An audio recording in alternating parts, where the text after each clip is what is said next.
தெரியாமல் பண்ணதெல்லாம் போதும், இனி தெரிஞ்சே இந்த மாதிரி தப்பெல்லாம் பண்ணிடாதீங்க. ஈவினிங் 5 ஆனாலே போதும், fried chilli chicken, cauliflower chilli, பஜ்ஜின்னு உங்கள் குழந்தைங்களுக்கு வாங்கி தரீங்களா? அப்போது இதுக்கு பின்னாடி இருக்கிற ஆபத்தை கவனிங்க. அங்கே ஒரு முறை பயன்படுத்திய எண்ணெயை மறுபடியும் கொதிக்க வைக்கிறாங்க. அதில் டிரான்ஸ் ஃபேட் மற்றும் நச்சு பொருட்கள் அதிகமாக இருக்கும்.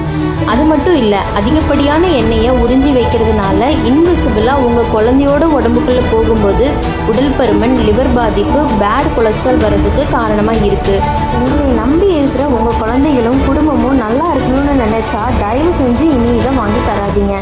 இது நம்ம அவங்களுக்கு தர ஒரு ஸ்லோ பாய்சன் மாதிரி. அதுக்கு ஆல்டர்னேட்டிவாக இதையே வீட்டில் செஞ்சு சாப்பிடுங்கன்னு சொல்ல மாட்டேன்.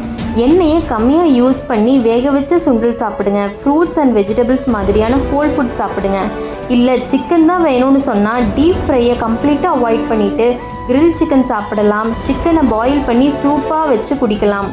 ஆர் சிக்கனை கேர்டில் மேக்னேட் பண்ணி இஞ்சி பூண்டு பேஸ்ட்லாம் போட்டு ஹோம்மேட் மசாலாவில் கம்மியான ஆயில் யூஸ் பண்ணி குக் பண்ணி சாப்பிடுங்க. வீக்லி ஒன்ஸ் ஆர் ட்வைஸ் இப்படி சாப்பிட்டு பாருங்கள். ஹோல் ஃபுட்டை பற்றி தெரிஞ்சுக்கணுன்னா லிங்க் ஆட் பண்ணியிருக்கேன், ஓப்பன் பண்ணி பாருங்கள். டேஸ்ட்டுக்கு ஆசைப்பட்டு ஹெல்த்தை காம்ப்ரமைஸ் பண்ணிடாதீங்க. தேங்க்யூ.